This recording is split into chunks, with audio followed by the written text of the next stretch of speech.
৪৩টি পণ্য ও সেবায় নতুন করে ভ্যাট বাড়াচ্ছে অন্তর্বর্তী সরকার। এতে খরচ বাড়তে পারে ওষুধ, পোশাক, মিষ্টি, বিস্কুট, অয়েল ও রেস্টুরেন্টের খাবারে।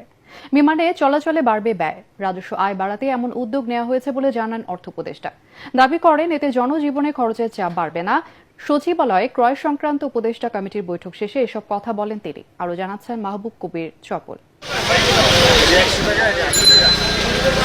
আওয়ামী লীগ সরকারের উপর মানুষের ক্ষোভের অন্যতম কারণ ছিল দ্রব্যমূল্যের ঊর্ধ্বগতি নিয়ন্ত্রণ করতে না পারা। অন্তর্বর্তী সরকারের সময় জিনিসপত্রের দাম কমার আশা করেছিলেন সাধারণ মানুষ। 5 মাসে কিছুটা পরিবর্তন হলেও কাঙ্ক্ষিত মাত্রায় কমেনি। তার উপর নতুন করে 43টি পণ্য ও সেবায় ভ্যাট বাড়ানোর সিদ্ধান্ত নিয়েছে সরকার, যা উপদেষ্টা পরিষদের সভায় অনুমোদন হয়েছে। এটি বাস্তবায়ন হলে বিভিন্ন খাতে খরচ বাড়বে। রেস্টুরেন্টে খাবার খেলে শতকরা 15 টাকা ভ্যাট দিতে হবে। তৈরি পোশাক, মিষ্টি, বিস্কুট, আচার, coil, mattress, transformer, tissue paper কিনতে 15% ভ্যাট দিতে হবে। ওষুধ ও এলপি গ্যাস কিনতেও 2 থেকে 2.5% ভ্যাট বসতে পারে। বিমান টিকেটে খরচ বাড়বে 200 থেকে 1000 টাকা পর্যন্ত। ফলের রস, রং আমদানিতে শুল্ক দিতে হবে বাড়তি শতকরা 10 টাকা।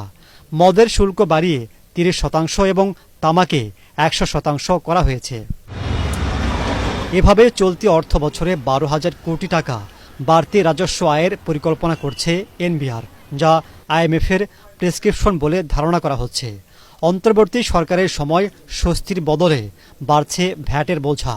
অর্থ উপদেষ্টা বলছেন এর বিকল্প ছিল না তাদের হাতে। কয়েক হাজার কোটি টাকা ছাড় দেওয়া হয়েছে। আবার আমাদের রাজস্ব গ্যাপ এত বেশি, আমি তো আর বড় করে বা ডেফিসিট ফাইন্যান্সিং করে তো আমরা যেতে পারবো না। জিনিসপত্রের দামের উপরে তেমন প্রভাব পড়বে না, কারণ আমি বলি অত্যাবশ্যক জিনিসপত্র আমরা সব কিছু জিরো করে দিয়েছি। আমরা যেসব জিনিসপত্রের দাম বাড়িয়েছি ওগুলোর ভেরি ইনসিগনিফিক্যান্ট পার্ট অফ আমাদের ইনফ্লেশন বাজেটে। কেউ যদি আপনার এটা ফিক্সড অ্যামাউন্ট টাকা খেতে এখানে 10 টাকা যোগ হবে, আমার এটা কোনো মনোবেদনার কারণ হওয়া উচিত। ইন্টারনাল বিমানে এখন লোকজন মোটামুটি যারা বিমানে চড়ে তার 200 টাকা বেশি দিতে পারবে না বলে মনে হয় না। সাধারণত বাজেটের সময় ভ্যাট বা ট্যাক্স বাড়ানো হয়। অর্থ বছরের মাঝামাঝি সময়ে এসে এমন সিদ্ধান্তে সরকারের ভূমিকা নিয়ে প্রশ্ন উঠেছে।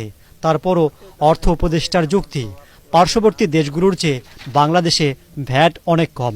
পৃথিবীর কোনো দেশেই কিন্তু এখন দেখবেন, নেপাল ধরেন, ভুটান, এত লো ট্যাক্স কোথাও নাই। সরকারের বাইরে যখন থাকতেন বা ছিলেন তখন ভ্যাট বা কর বাড়াইলে সবাই সমালোচনা হতো যে কেন বাড়ানো হলো। আপনারা নিজেরাও সরকারে এসেছেন জনগণের স্বস্তি দেওয়ার জন্য, এটা আপনাদের হাত দিয়ে না, আমি কিন্তু যখন বাইরে ছিলাম ভ্যাট ইসের ব্যাপারে কোনোদিন বলিনি যে ভ্যাট বাড়াচ্ছ কেন, এই করছো কেন।